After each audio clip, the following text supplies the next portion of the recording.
So we're going to talk about the motives of the shooter in New Zealand and Christchurch. And to clarify, Christchurch is the name of the town, not the name of the church. Or rather, it's a mosque. So I've seen people bring that up like a Christian mosque. I've never heard of that. It's not. It's a mosque. But I've had. We are going to talk about motive, but there's the reactions to this. There's so much to it. It's almost at the point where I really genuinely do not know what to say, which is why I'm just gonna stick right to just leading through the motives. Because there is if you look hard enough, there is a video of the shooter. He actually live streamed it, and police have been trying to take that down. He also put out a manifesto. Police have been trying to take that down, but again, it's the internet. Now, I'm not going to share either of those here because I do believe that, part of his goal was to get this information out there. So if you're someone that wants to read it, to understand, to really understand the motive and fight it and combat it, because I'm a free speech dude, put the information out there and defeat it, but at the same time, it is in the sense that, yeah, the guy did want his manifesto out there, and the last thing I want is some other evil nutcase to use a link in the description to get to it and be influenced by it, so I'm not going to do that. That's my reasoning behind it. When police say they want to get rid of it, I kind of understand it is literally propaganda put out by literal fascists. That's the thing. This guy was a literal, after everyone being accused of being a fascist, and the guy even points that out, there are so many people that are accused of being fascists and far right that legitimately aren't. This is an actual fascist, and he actually describes himself as an eco-fascist, which I didn't even know was a thing, but apparently he is an environmentalist fascist, ethno-nationalist. That is not a straw man. That is literally what he advocates for. That is who he is. So, again, when it comes to disavowals, I think it's quite obvious that any rational person, of which I consider myself part of that this is something that they don't even it goes without saying. It's obvious they disavow it, but I'm going to say it anyway, I disavow. And I do think the right wing should disavow it. I think if you're an ethno-nationalist or whatever, in fact, I think it would be a good thing for actual ethno-nationalists to legitimately disavow this, because that's the thing. At least you want to put that out there to any of the other nutcases out there, because there are some nutcases that will believe this dude and think this is the right path. And I do think at least the disavow is right to say, yeah, this is what we believe, but this is not what we're going to do. I think it's worth. I don't think that's to appease the masses. I don't think it's to satisfy the average person or the far left or anyone that demands. I think it's to point out to the really extreme radicals like this dude that's the right approach. You want to point that out. But yeah, I will reference the manifesto. I will reference the video. I'm not going to have that up on the screen. I will have an article that mentioned a few parts from the manifesto. I actually think this article here by the Libertarian Republic, which is kind of, to be perfectly honest, has kind of gone downhill recently, but they put out this really great article that, without sharing the manifesto, they took a few good parts from it. They took the most valuable parts from it. But yeah, for the one thing, I don't even know where they got this picture, but the guy had writings all over his guns and ammo and ammo and in his magazines and that. This is part of it right here. The first part you can see, FT series, which in the beginning of the first sentence he said during his video was subscribe to PewDiePie. Now, I will get to why that is later, because that is, to anyone that that doesn't know and is a decent person, that is a joke. That is an ongoing meme online. It's a joke, and I will explain. There is a reasoning behind why he said that. There is a good reason why. Well, good. There is a purpose behind why he said that. And then I looked up a few of the other people. I don't even know. I can't read Russian, so I'm not going to try to read the second magazine. But the first one, at least, Alexander Bissonette and Luca Traini, they were other mass shooters. So he did get an inspiration. He does say in his manifesto a lot of inspiration from the other mass shooters, which was really what changed my mind on really not disseminating his manifesto and information in that, because it is true that even though the vast majority of people will read these works and say, yeah, this guy's a nutcase, it is true that, yeah, there are actual horrible. There's like 6 people out there that will read this and take it seriously and side with it. And even though that's only 6 people, we saw what happened with 1. So we're going to go through this. We'll summarize this quickly because I thought this had the best bit of information. But to quickly summarize, at least 2 gunmen. I've heard 4. I've heard 4 suspects were taken in, but at least 2 gunmen attacked 2 mosques in Christchurch, New Zealand at around 1:40 p.m. local time, according to the New Zealand Herald. Police have not confirmed a death toll, but reports range between 9 and 40 people have lost their lives, with at least 20 additional people wounded. The last number I heard was 49. One of the shooters wore a camera mounted to his head, which captured the terrorist opening fire on crowds from outside one of the mosques before entering. Local police have been made aware of the footage and have stated on Twitter that they will be attempting to remove links to it from the public domain. They're going to fail, but again, I just think it's best not to. Oh, there we go. Update. It's best not to share. Local police commissioner confirmed 49 people. And New Zealand's national threat level was raised from low to high. To give you an idea of New Zealand, there was a motive behind New Zealand specifically. The guy that wrote the manifesto was Australian, I believe, but he does give a reason behind that I will get into. Threat level raised from low to high. Apparently, I saw one article that says this is the first time ever New Zealand's threat level is ever raised from low to high, because again, you never hear about any shootings in New Zealand, and again, that's actually part of the incentive for why he chose that place. But to continue, he described the gunman as white, aged in his 30s. I heard about date. Well, we'll go through all that there.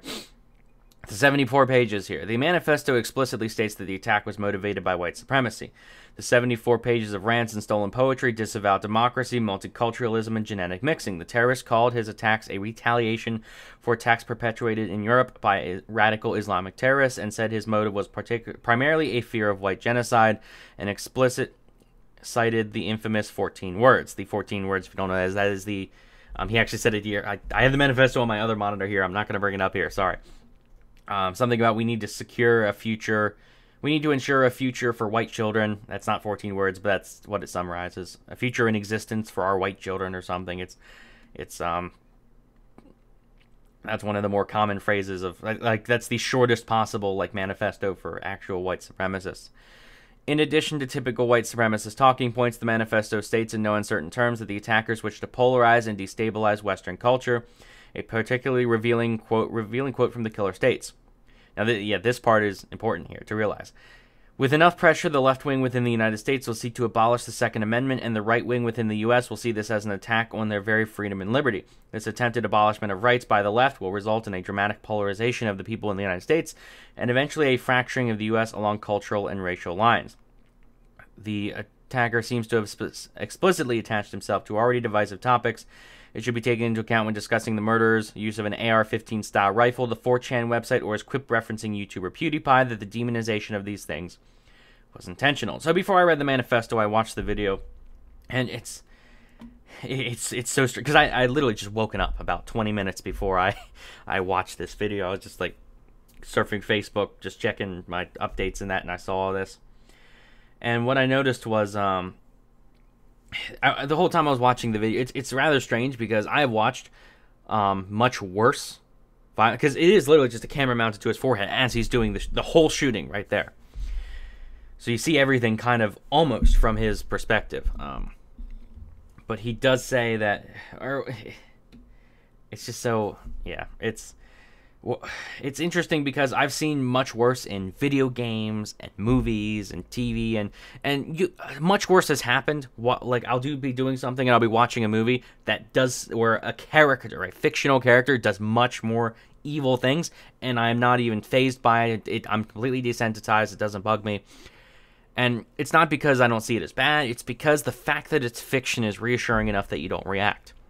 And then you watch something that really is it was interesting to really notice my own reactions as I watched it. How once you know it's real, it's something that a movie or something can never replicate, because the fact that it's real, you gasp. I was audibly gasping at a lot of the scenes, because a lot of the moments, because it's the brutality of it. It's something that the fact that it's real just it grabs you. The absolute atrocity there. It's something that can't be replicated or talked about. Because it's so weird. It almost kind of it would have been a lot worse if it was just a really angry guy, and it seems like a really angry guy in the manifesto and that, but he's so calm in the video. Like he's so calm. In that he's kind of just going, he's playing music, which the music, I learned later that the music was very, I actually think the article talks about the music, which was helpful. Like, this is one of the reasons why, okay, it wasn't from this article, but another article does point out that it was like a Serbian, one was in Serbian, one was German, and it was talking about, like, it was related to the attack. It was talking about attacks. It sounded just kind of like stupid music to me, which kind of, like, that really kind of bugged me. But it's weird in a way to hear. It's so weird because the guy's so nonchalant about it. Like, that's the really scary part. Like, he's not seething with rage. Because you see, like, you've seen people, like, so angry that they're about to burst, like, they're about to just go nuts or something, and they're holding in their anger. Like, you can tell they're struggling to hold in their anger. And that's something where I kind of wish it was, every time I say these words, I feel awful just saying it, but everyone knows what I'm trying to say here.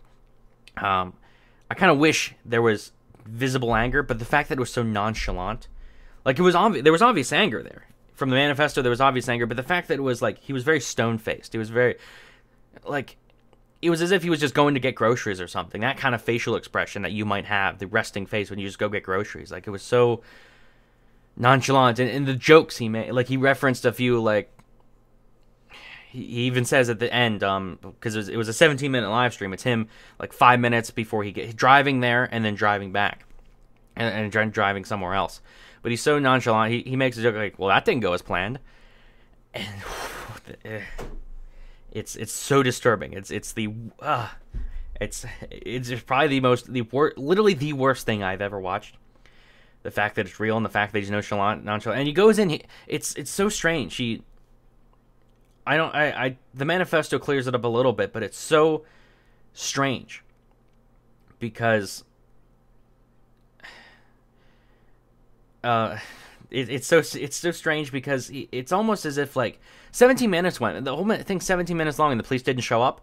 And it just seems to me that if, as hard as it is to put myself in that position, the first thing I would be thinking is, okay, because he said he intended to survive and be taken into court, so he didn't really want to be shot on sight. He didn't think he was going to be shot on sight. And he seems to he seems to go about it so nonchalantly that it's like, well, he's not rushing. He's not in a rush to get in and get out. It's so strange. It's worrying because what he does is he parks his car, and apparently there were bombs in the car. There were 2 improvised explosive devices in the car that I believe were never used, but he had his weapons. He had a fully automatic rifle that he basically literally just parked his car outside, did a like Austin Powers style 17-point turn, and in the parking lot, and then parked it there, went inside with a gun, just started shooting up people.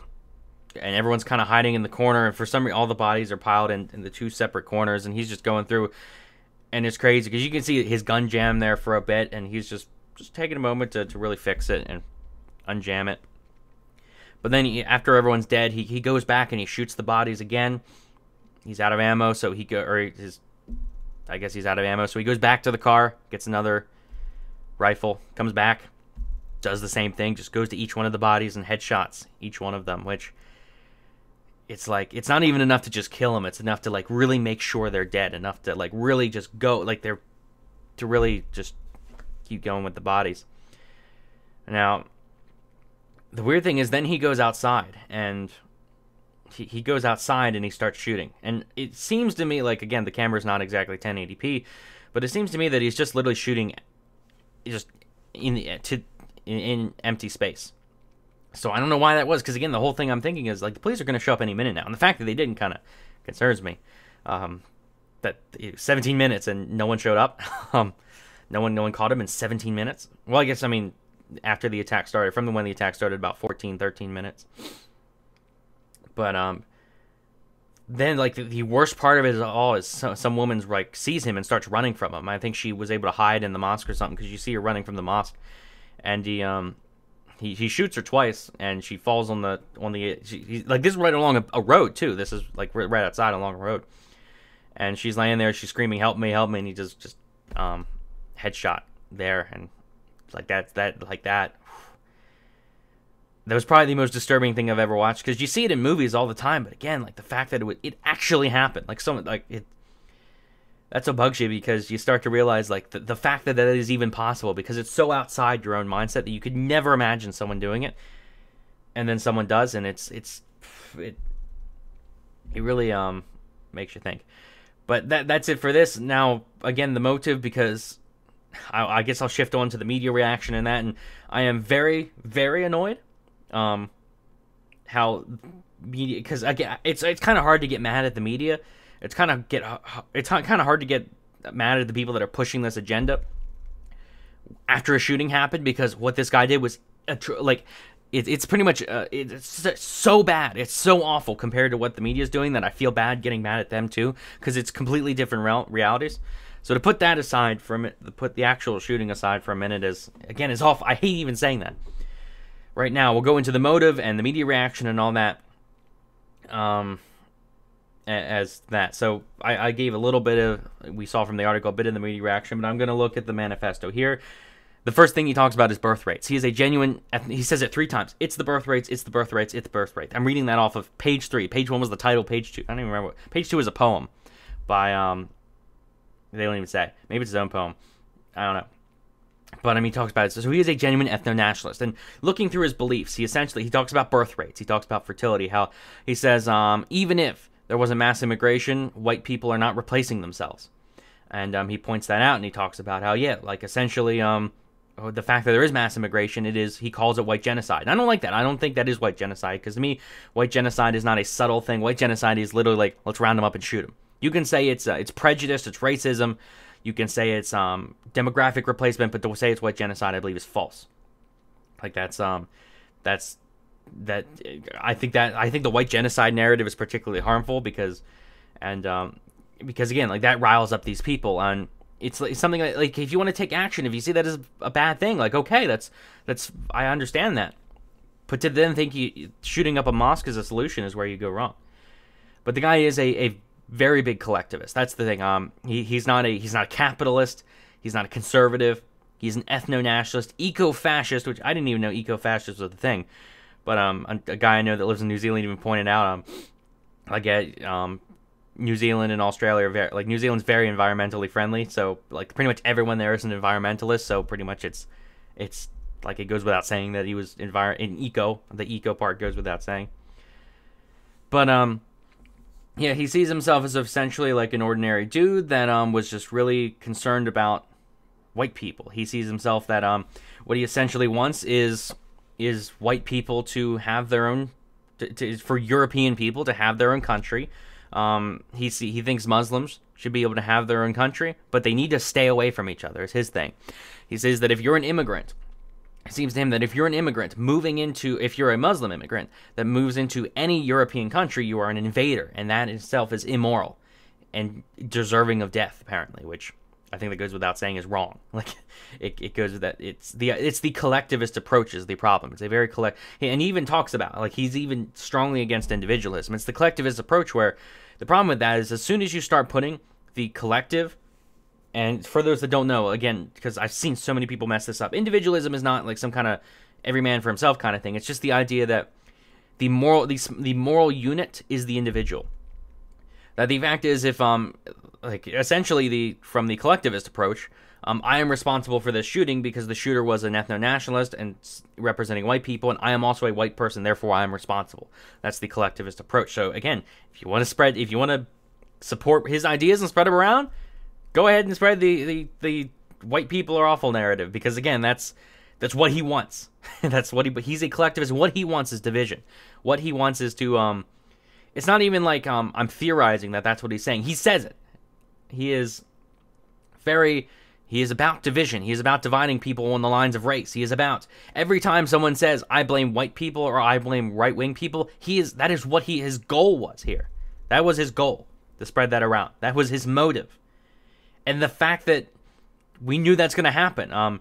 Again, when it comes to blaming people for the shooting, when it comes to particularly blame, I'm just pointing out the causation here. I'm not trying to go around and just start blaming people. I'm trying to point out the causation and keep that in mind. That demonization of white people or black people or Muslim, like demonization of an entire race of people and referring to that as a collective, in a collectivist manner, that all of this group is responsible, all of this, and even actually group, and it's not even the group problem, because again, Antifa, for example, or a terrorist organization, or ISIS, I can say as a group they are evil people. That's not a collectivist manner, because it's an organization that individuals could voluntarily join. The collectivist approach is more along things that you can't decide for yourself, like where you were born, your race is the biggest one. The idea that racial groups act as a moral unit. So in the sense where he sees it as, he sees white people as a group, he sees Muslims as a group, he sees like the different racial groups of the world as a group. And I get Muslims not a race, so I guess but you know what I mean, like the cultural ethnic group, because ethnic does not just, he refers to them as ethnic groups. I should clarify, that's the best term for it, because an ethnic group is not just race, it is also culture. So like a Muslim, or like the Muslims are an ethnic group, because even though their race is Arab, they are united under one culture, that kind of thing. He does divide things heavily along like both racial and ethnic lines, but he does see race as a very big thing, a very big part of it. And that's the whole thing. He wants division. That's what he said. What he wants, his goal is an ethno-state. And his way of going about it is fueling division. So essentially, he even points out in the thing that, I'll just read it here. I'll pick a few quotes here. Why did you carry out the attack? To most of all show the invaders that our lands will never be their lands. Our homelands are our own, and that as long as white man still lives, they will never conquer our lands, and then they will never replace our people. To take revenge on the invaders for the hundreds of thousands of deaths caused by foreign invaders in European lands throughout history. So he points out he's mad at the terrorist attacks. He's mad at the Pakistani rape gangs. He's mad at pretty much the absolute abuse of like the rape gangs and the radical Islamist shooters, and that is part of his motive. But his whole thing is he wants to divide us, and he thinks that if he can fuel the divide, which I don't even know if he's necessarily wrong in that regard, which is very unfortunate, because I'm trying to like go in damage control here and point out what this is about. What he's about is division, and his goal here is that he picked everything for a reason. He mentioned PewDiePie. Why did he mention PewDiePie? Because he knows that PewDiePie has been demonized by stupid people, by messed up, corrupt people, have been demonizing PewDiePie as far right and that, and he hopes that by just saying subscribe to PewDiePie in the beginning, it wasn't a joke, it was intentional. It seems like a joke because subscribe to PewDiePie is a joke, but his use of it was intentional. Because there are people that actually believe that PewDiePie is far right and he's not. And he's hoping that he can accelerate this. By demonizing PewDiePie, he hopes that he can get YouTube maybe to say, all right, we're going to take you down. We're sorry you influenced a shooter. We're sorry that you're tied to a shooter. We're going to take you off YouTube. And you know what it's going to do? It's going to make a lot of people really mad. And it's really going to fire up people, and there's going to be reaction, and it's just going to, that's his whole goal, is to fire up people, to where eventually he even says in the manifesto, there's eventually going to be a civil war, and that will divide people. He hopes that if he divides people enough, eventually, white people will all become ethno-nationalists and say, okay, kick out everyone that's not white, and all of the radical left-wing people will say, okay, like, we want to, his hope is to, like, bring this up to a civil war, to the point where it divides us, and he gets his ethno-nationalism. Again, he's not about, his goal is not genocide, his goal is to separate people. Like, literally, that is his entire goal, is to separate people based on race. And I'm just pointing that out there. That don't feed into this. Like, if you want to, I'm not saying you're willingly following the shooter, but you're carrying out what he wants. If you are promoting this whole, like if you are promoting division in the sense of taking people that are not really taking people like PewDiePie that are no means far right, or Candace Owens that are not far right at all, and then calling them far right and saying these people are evil and they should be punished. That's what he wants. He brought up Candace Owens. He even said, I'll get to that later in the manifesto, but he even points that out. That, like, Candace Owens, he says Candace Owens was his inspiration. If there was one person that could lead him to inspire him to this attack, to inspire him to his views, he said it was Candace Owens, but even she goes too far. He said it was Candace Owens that taught him that violence was the answer. Now, any moron that knows anything at all, anyone that with any genuine decency that doesn't know about Candace Owens will do their research or not talk about it. Those that do know about Candace Owens with any decency at all, know that she is not far right. She is nowhere close to far right. This was an obvious slander. Like, Candace Owens is black, and an ethno-nationalist is saying he's her greatest influence for a white ethno-state? Like, you can tell the guy doesn't think very highly of people, because he knows people will spread that message. He knows the truly evil people out there. Again, I hate this now because I'm moving on and I'm describing people that are pushing this as evil. And I do want to separate, again, the shooter and what's going on here is two separate, like, actually killing people versus putting out false narratives are two very different kinds of evil. I still consider them evil, but they're very, like, they're one in a million. They're completely different. They're one's way much more extreme than the other. But I still want to point that out, the absolute corruption behind just saying, like, oh, they shoot, because I've seen that from articles. Like, I already saw that once, that someone was like, there was an article written that said, oh, PewDiePie, people have accused him of racism and anti-Semitism. The shooter said subscribe to PewDiePie. Oh, PewDiePie must be a horrible person. And it's like, you are feeding into what this guy is doing, because it angers me. Because it's insane to watch a far-right dude, like an actual genuine white nationalist, put out a manifesto and do something absolutely evil, and then people just pick it up and do exactly what he wants. It's aggravating. It's so aggravating. But anyways, I know this is taking a long, but like this is something I think it's really worth going through step by step, because again, a shooting is not something you devote 10 minutes to. This is something that takes quite a while to really digest and go through. And I'm not going to go through the full 74 pages. I'm just going to go through like the first 20 or so. We're already on page 7 because I'm just skimming it, really. But the whole reason he brought up Candace Owens was because to encourage division. Like, it's quite obvious that the guy mentioned Candace Owens because he knew people would attack her. He knew it would encourage division. He knew that if they could get a black person, if they could pin an ethno-nationalist, white nationalist attack on a black person, the guy knows that, like, okay, then that's just gonna further divide people, because half the people will see the absolute absurdity and stupidity of that, and they will get angry like I am, and then they will see the other half of the people will think, oh, that's something like, well, they'll go with it. But yeah, the guy does think in a very collectivist manner. He says he's resoundingly anti-capitalist, anti-individualist. He says he represents millions of Europeans and other ethno-nationalist peoples that wish to live in peace among their own people, living in their own lands, practicing their own traditions, and designing the future of their own kind. He even talks about killing children, and people even brought up, like, what about killing children? Because he knew, like, it was obviously written before, so he knew he was fine with killing children. He even says, sure, like, I get it. Children aren't in themselves, like, they haven't really done anything wrong because they're not responsible for their actions, but they will grow up one day to be these people. They will grow up one day to be invaders. And it's like that collective, that just,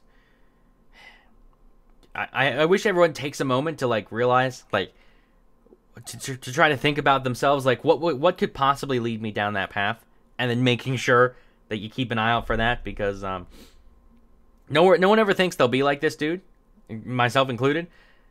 But then it's like, yeah, that's the big point of when they think about, like, the big question about the Holocaust is, how did a bunch of ordinary people become pure evil?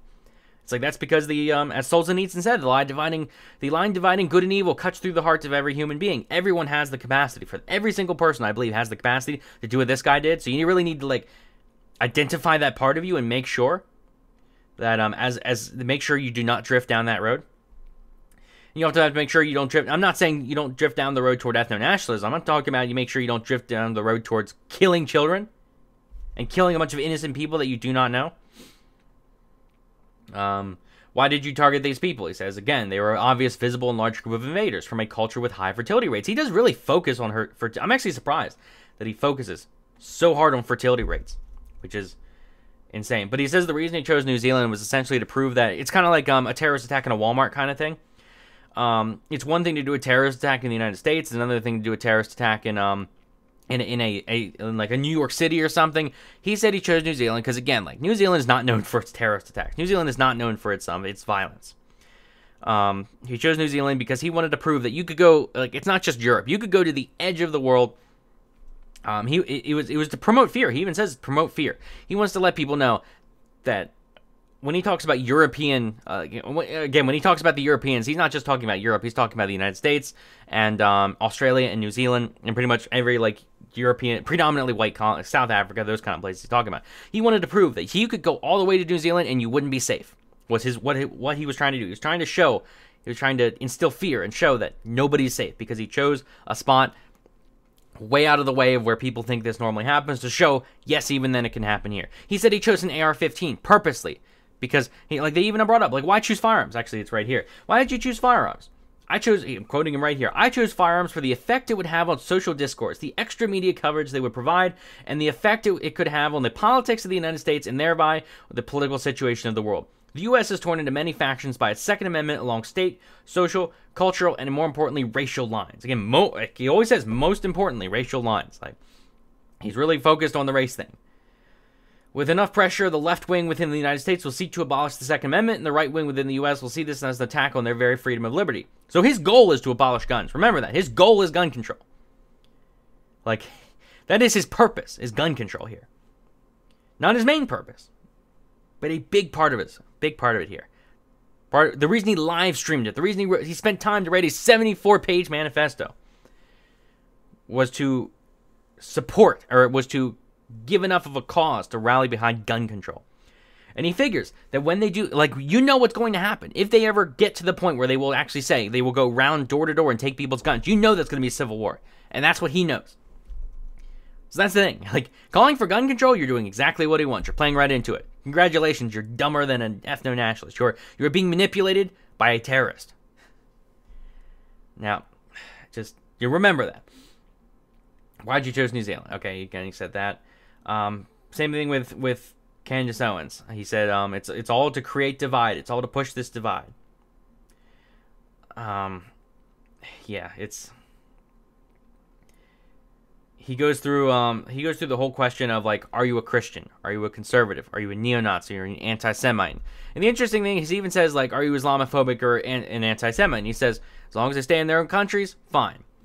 His big issue seems to be with immigration. Like, this is literally like his massive. And I'm not saying anti-immigration means you're fueling into this. No, I'm not saying being anti-immigration is bad. Again, like, it's kind of a hard word because, again, being there's a difference between being anti-immigration and that thinking all immigration is bad, and then the approach of wanting less immigration than we currently have, that kind of thing. Like, does opposing mass immigration make you anti-immigrant? I don't know, but he does point that out. The interesting thing is here, he says, are you right-wing? Depending on the definition, sure. Are you left-wing? Depending on the definition, sure. Are you a socialist? Depending on the definition, worker ownership of the means of production, it depends on who those workers are, their intents, who currently owns the means of production, their intents, and who currently owns the state and its intents. Are you a supporter of Donald Trump? As a symbol of renewed white identity and common purpose, sure. As a policymaker and leader, dear God, no. It is interesting. Like, people forget this, that one of the biggest arguments that Donald Trump is not a fascist is that actual fascists legitimately despise Donald Trump because they feel betrayed. They think they thought he supported white people, and then they say like, oh, well, he's not an ethno-nationalist, therefore he's sold out, he's cucked, or whatever the phrase is. And it is interesting that he even points out, like, what are you a supporter of? Are you a supporter of Front National, which is apparently they think it's. He starts like, are you a supporter of these other far right groups? And he's like, no. He's like, no, they are not far right. I am far right is what he says. Yeah. Are you intolerant? Sure, the last virtues of a dying nation are intolerance and apathy, and I want none of it. Yeah, how did you receive your research, your views, and beliefs? Over a great deal of time from a great deal of places. From where did you receive, research, develop your ideas? The internet, of course. Which, that's rather interesting. I haven't seen people really look into that, but he does point out, like, where did you get your far-right ideas? From the internet. So is that not an obvious motive? Oh, look, I got my information from the internet. Guess if you want to stop people like me, you're going to have to start censoring the internet. And that's his goal. His goal is not that he wants censorship or gun control. His goal is he wants that stuff as a means to an end. He wants people to go out and censor the internet because it will further divide people, and it'll sooner lead to a civil war. And his goal is if people don't get a civil war now, the white race is going to be destroyed. That's his goal. So, again, it's like you want to be a useful idiot for a legitimate terrorist eco-fascist? Support gun control. Talk about censoring the internet.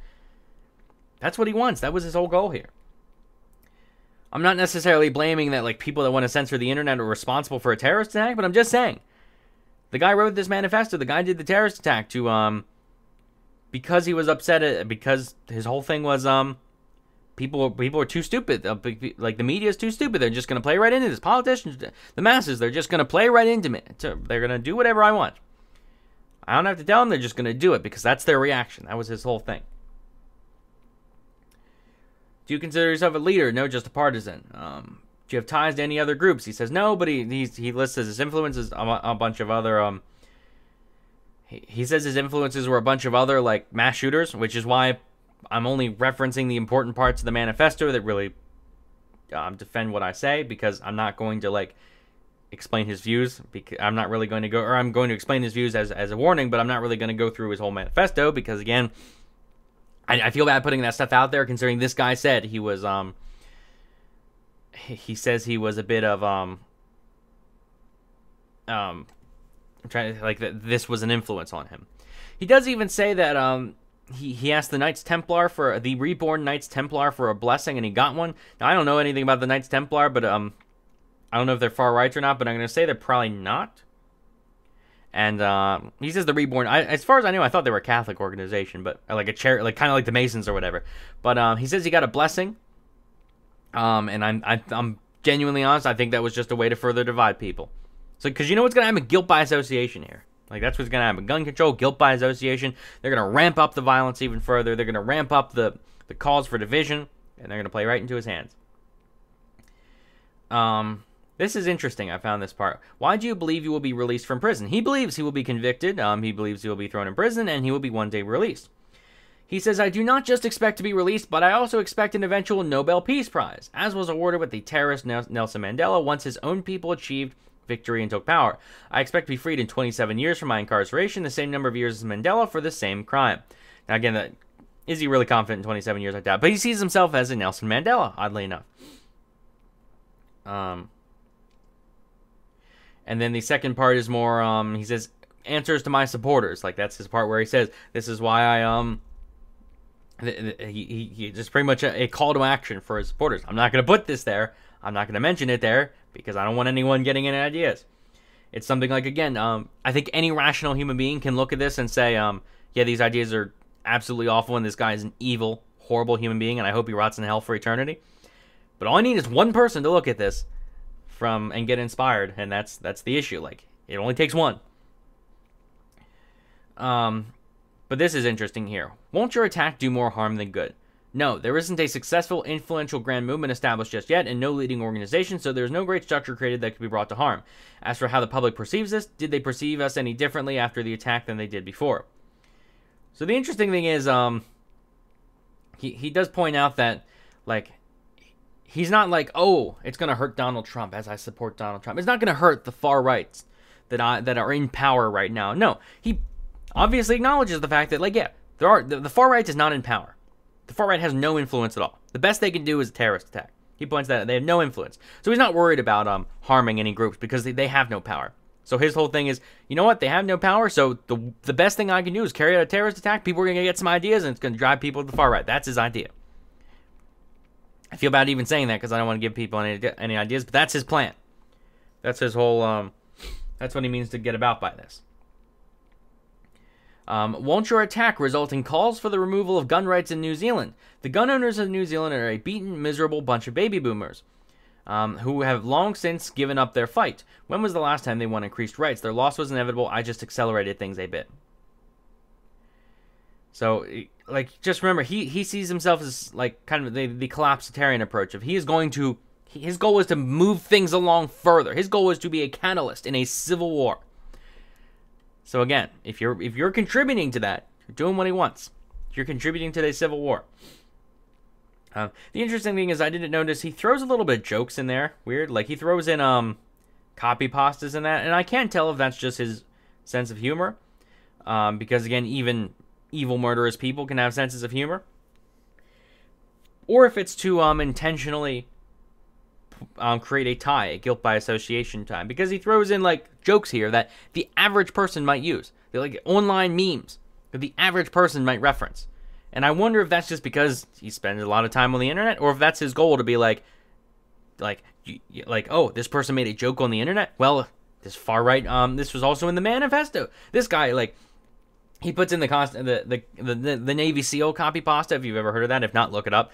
The Navy SEAL copy pasta. And all kinds of people use that.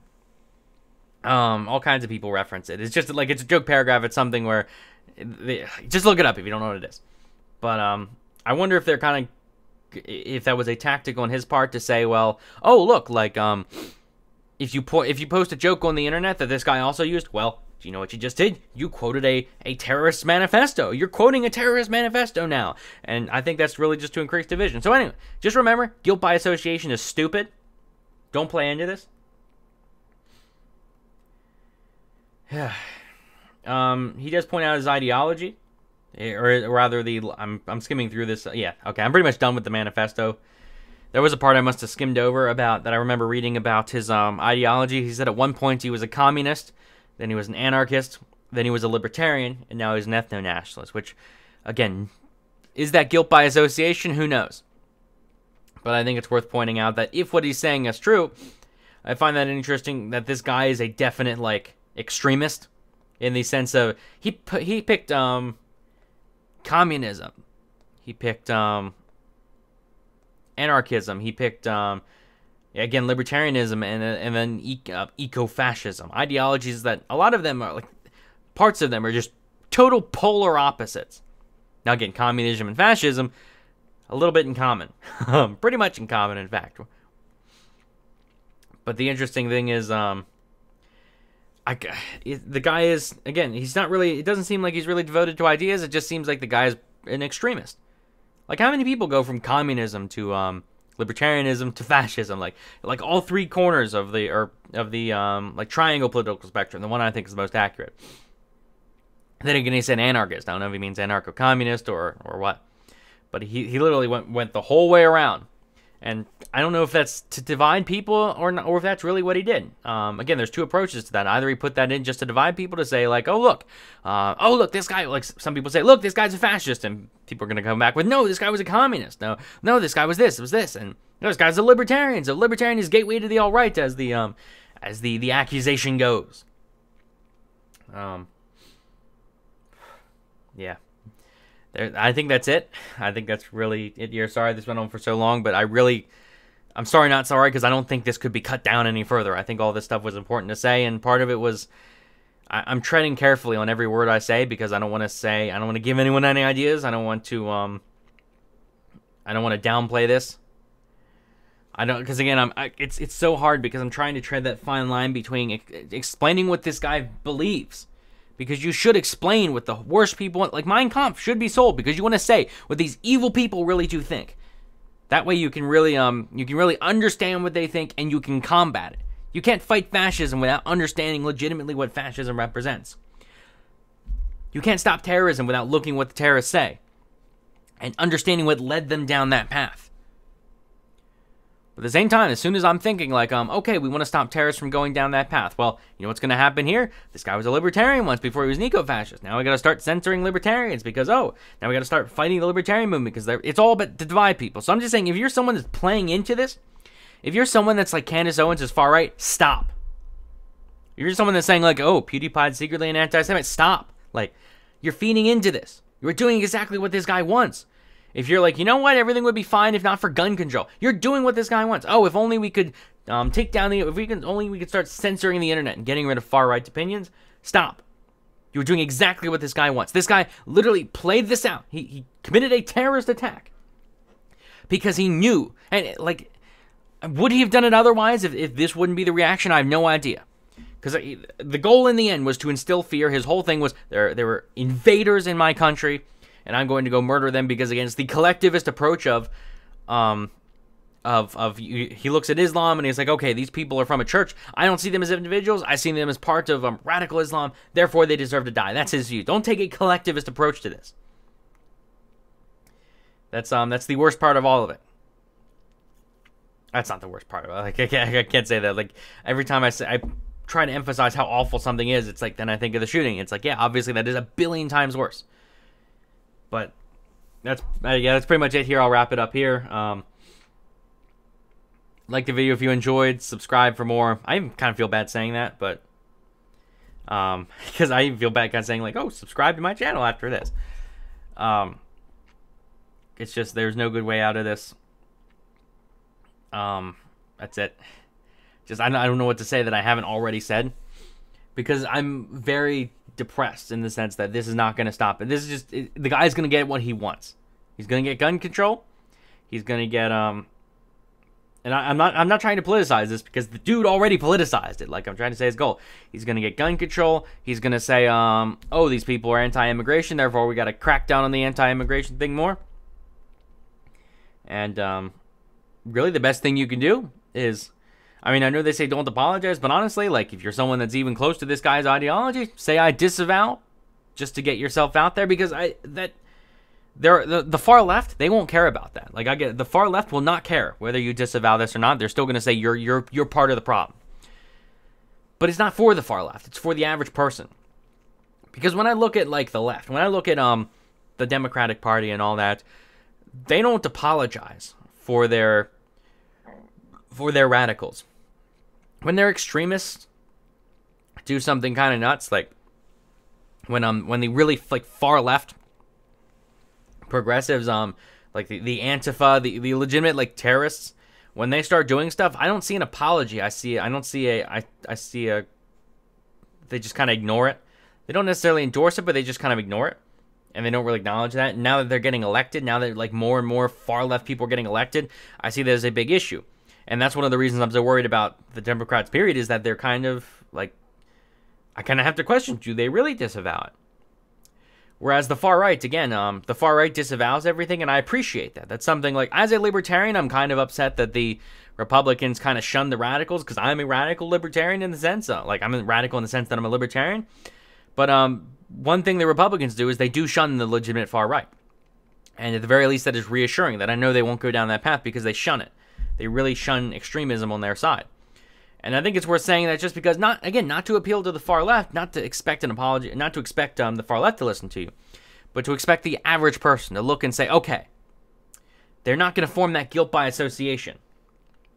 I think it does something to the average smart person to separate that guilt by association by saying we disavow, because then you're at least saying, okay, like, you're not part of them. That might not win over the far left, but it might win over a few centrists, to acknowledge that. A few people that tend to hover around the center and stay away from extremism, whatever, on whatever side. But yeah, that's it. Let me know what you think in the comments section. Hopefully this was helpful. Hopefully this was informative. I'm genuinely like, let me know what you think. Is this the right approach? Should I oppose to the manifesto? I don't think I will, just because of that one thing. Even if you try to convince me, but should I oppose to this? Should we get this information out there so we can see what the enemies believe? But I'm just thinking of all it takes is one person. But I'm not telling other people. I'm not trying to censor it. I'm just saying I don't feel comfortable posting it. That's my approach. Like, because again, it's on the internet. You're not gonna get it off the internet. It's there forever. But yeah, let me know what you think in the comment section. Like the video if you enjoyed. Subscribe for more, and thanks for watching.